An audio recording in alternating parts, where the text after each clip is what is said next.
What do you think the president has been up to over these last 72 hours? I mean, you know, the White House press secretary told me yesterday they still have no evidence, no proof of any of this. What is going on here? Donald Trump believes a lot of things that aren't true. I think that has been abundantly clear since he began this campaign. And he is rather impervious to evidence about whether or not they are true. And the issue isn't whether his suspicion turns out to be true in the end. The issue is that he says things that he has no evidence for. It reminds me very much of, you know, the illegal voters that he spent so much time talking about immediately after the inauguration. And you had Sean Spicer go out there with sort of, I think, commendable transparency and say, this is a thing the president believes. Yeah. It may or may not be true, but this is a thing the president believes. Ron, are we on the dark side of the moon here? Why? Look, I mean, there will come a point where there always comes a point where a president will need not only the country but the world to believe what they are saying. I mean, there will come a moment in your presidency, and like selling the replacement for the Affordable Care Act, for example, which we'll tackle later. Maybe something bigger on national security, on the national security side, although that is certainly very big on the domestic side. And you know, by systematically over and again saying things that you can't support, or certainly going out before you have any evidence to support what you're saying, you are devaluing that coin. I mean, that is just simply, you know, and look, in this particular case, I mean, the fundamental misconception here is President Obama could not unilaterally order the wiretapping of anyone in the Trump orbit. If there was a wiretap authorized, it was because a court, a FISA court presumably, was convinced there was enough evidence to justify that. So being right is not necessarily better for Donald Trump here than being wrong. And Nia, just let me just pause for a second here, because there were a lot of striking reactions to all this up on Capitol Hill. I think one of the most striking responses was from Devin Nunes, who is the chair of the House Intelligence Committee, Republican, who described the president as a neophyte in politics. Let's play that, and then I'll get you to comment on the other side.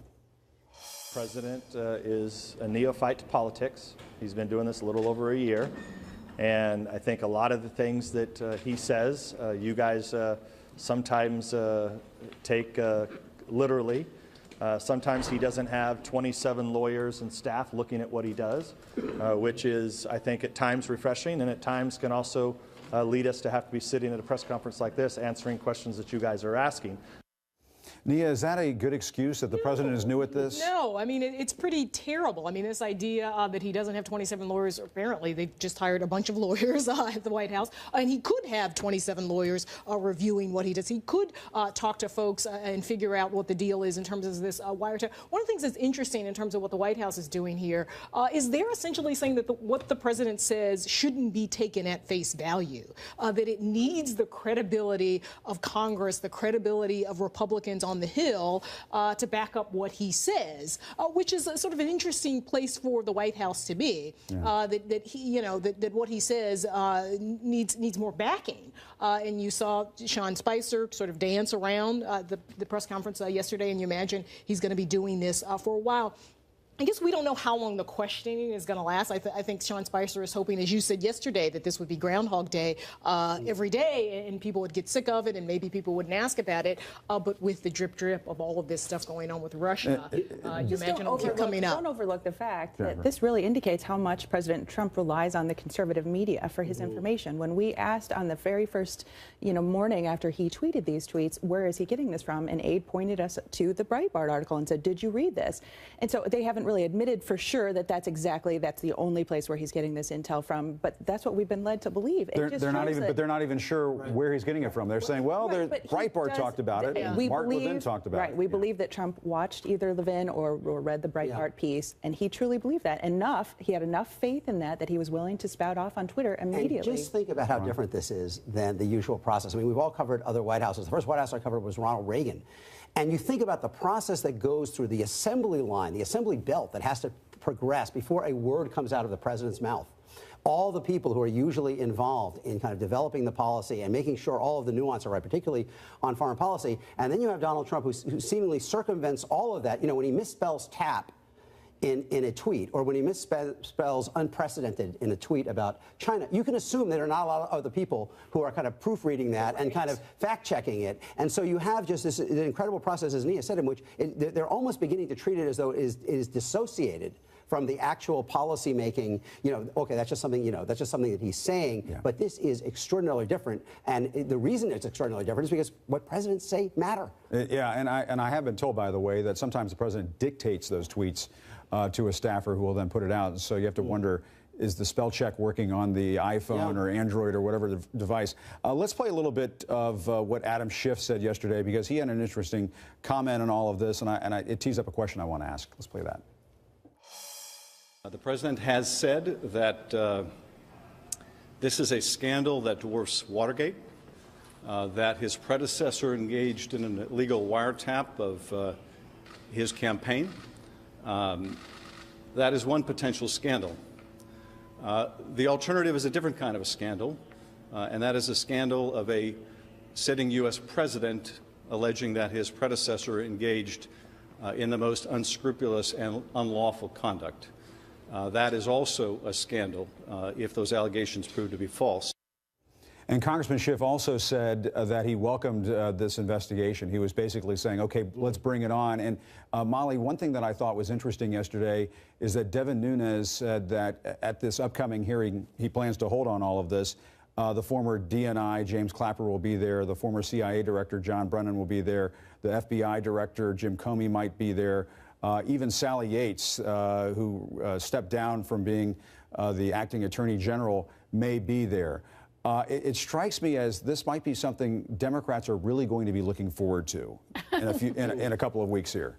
Well, sure, but I mean, we have. I mean, the White House says, well, yeah, let the intelligence committees investigate this. Let's have them look into this. We don't want to reveal our sources and methods if we bring in a special prosecutor. But do they really want public hearings where all of these officials come in and say, no, Mr. President, there was no wiretap at Trump Tower? It's potentially very embarrassing for the White House. You know, there were reports over the weekend about clashes between the FBI and the Justice Department, and we have seen quite a lot of willingness to speak independently, whether through leaks or even publicly, on the part of top intelligence officials, top national security officials.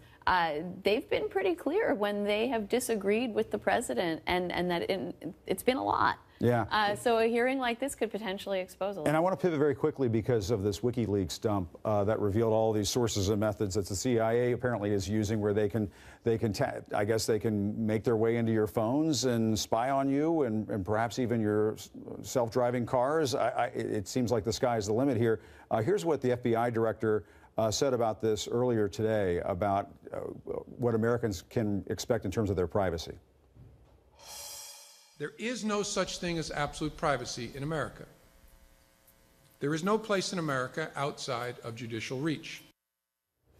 Nia, that doesn't give me a great feeling.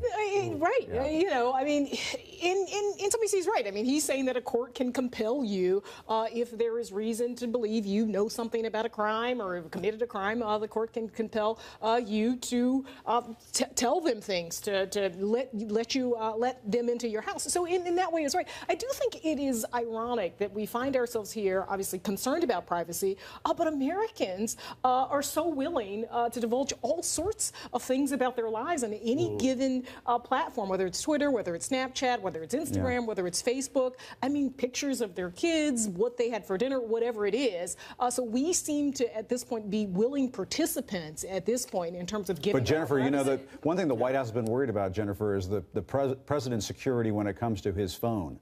Right. And so, you know, having the FBI director sort of acknowledge, like, listen, folks, your expectations of privacy may not be where you think they are. And the White House phones are very secure. And as we all know, as reporters, their phones cannot receive or send text messages. But we also know that the president still has access to his old phone.